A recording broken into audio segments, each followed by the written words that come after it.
And do you think psychedelics can have a role in moving, you know, forward the way we think about the kind of like ecological crisis, given that, I mean, there's now, you know, published scientific papers showing that psychedelics increase ecological mindedness and anti-authoritarian thinking, and so as well as the ability to kind of heal the traumas that are underlying this in the first place. To me, it seems like there's a real potential for them to be a big part of the movement.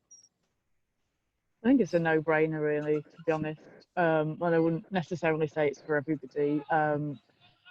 Yeah, and there are other pathways that do the same kind of thing, aren't they? With like, I imagine anyway, that do different things with your brain functioning, so like meditation pathways and so on. But it's what I go back to with the purpose-led healing. You know, as individuals, what is it you need to heal?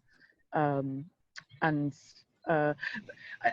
I guess, like, you know, there'd be a question for me if people are working with psychedelics, and like, what are you doing differently in your life? You know, are you doing anything differently? I mean, we all want to feel better, right? I mean, we all want to. I mean, it's got basis of Buddhism, isn't it? That people seek happiness. I think there's that kind of, you know, I'm sure Buddhist philosophy would say this a lot better. There's that kind of superficial happiness when, you know, something that you're not enjoying is removed, or something that you want you get, you know, but it's transient, and then you're always going to be grasping, aren't you? And some people that I know that take psychedelics, it feels like they need yet another hit of, you know, communion with the divine or something, and maybe we do. Maybe we need to go back to the source. You know, maybe that is how it is for some people. And I just wonder, like, when do we, yeah, like it goes back to what I said earlier. You know, what we say, setting of our intentions when we take these medicines. You know, and then what I was going to say about happiness is what I found is, you're definitely way happier person since I took the iboga, and it kind of felt like literally rewired my brain. But I don't feel like I seek happiness. I think there's something deeper about feeling that you're honouring your purpose. You know. Yeah. I think another kind of neat thing, I guess, with plant medicines is that I suspect the reason they exist is in part is a kind of evolutionary dynamic of nature trying to rein us in, trying to have the effect they have of you know, especially something like mushrooms. And so it would, as you kind of say, it's a no-brainer. It would be silly to ignore that mechanism that nature has offered us that kind of would bring us into alignment with it. And yeah, I think you talking about that kind of happiness that comes from within rather than through gratification and consumption. Whenever I think of the place of the kind of the planet just kind of spinning through space kind of forever, I always think, like, what is the end game for the current system? You know, the current system is make sure you're, you know, consume so you're happy right now, and the next generation do it again, and it's not going anywhere. You know, we're already home is the feeling I have. You know, when you look at the Earth, pictures of the Earth from space, it's like, well, we're already here, and if we can stop and turn inwards and find nourishment through this kind of well-being that's within us. But I think the problem is this trauma, that people can't do that because unconsciously they're looking to satisfy this kind of hungry ghost inside them, that, to use the kind of Buddhist equivalent, you know, and they're constantly fleeing from this trauma. So yeah, I mean, this takes us far from, I guess, the direct action stuff that you're currently engaged in, but I think it's a crucial part. And I mean, I guess, do you see there being a parallel between the way that psychedelics can suddenly like wake people up to what's going on and the kind of actions you're doing? You know, it feels like the actions Extinction Rebellion are doing almost push society into an altered state where suddenly people are like, oh yeah, the climate is, you know, a big issue, you know, which isn't the message they're getting from the press, you know, in the most part.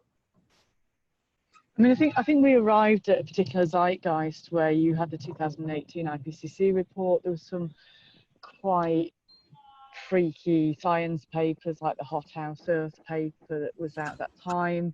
David Attenborough was changing the sort of films he was making. Mark Carney, who's the governor of the Bank of England, was also speaking out. You know, you have Jem Bendel's work, Professor Bendel, on deep adaptation. So I think there were a number of, you know, Greta Thunberg was just starting to sit outside her parliament, you know.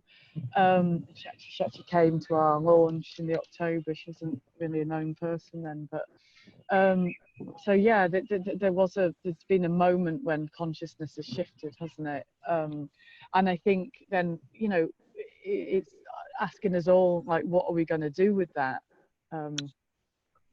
when we've got that information, especially if you feel some responsibility. Not everybody does, do they, for future generations? You know, being a parent certainly puts that into sharp focus, or if you're a auntie or uncle or grandparent or whatever. Are you really, I think people often have, what do I want people to think of me and my generation in years to come? And then look back and think, what were you thinking of, what were you playing at?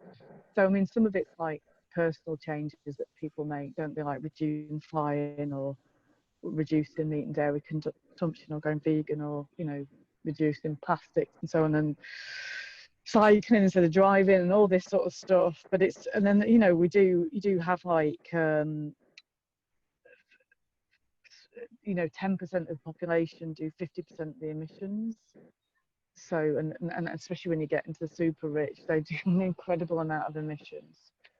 But when you look at that, what that's actually telling you, and look at other issues, you have to deal with inequality. You know, it's like a political issue underneath the climate ecological emergency.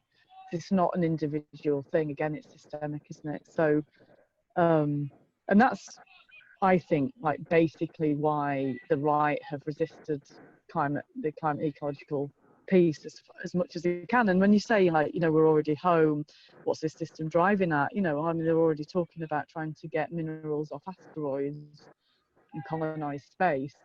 I don't like I'm quite a sort of science nerd, really. I think exploration is really cool. It's just at what cost and what we're doing instead, or what we're not doing instead, you know, that I would sort of ask us. And if we're putting all our eggs in the basket of, well, we can just hop off this planet and onto another, when this one's just, you know, that's my understanding of the second coming, actually. I just think this is heaven on earth, isn't it? When nature is thronging. I went to a small organic farm recently where the air was thick with insects, and there was loads of little birds, and it was like, oh, you know, what else do you want to call heaven on earth other than this? You know, snap this some trees here. Like, do you want some like neon lights and baubles on there as well? I mean, how does it get more heavenly? It's just beautiful, isn't it? So that ability to source ourselves from nature is so important. And yeah, I think again, I'm speaking to the shifts that have to the things that have to change are systemic, and it is political, you know. I mean, it's sort of become such a dirty word, politics, but I feel like that's part of what the domination system wants us to go, is like, ugh, don't want to be part of that.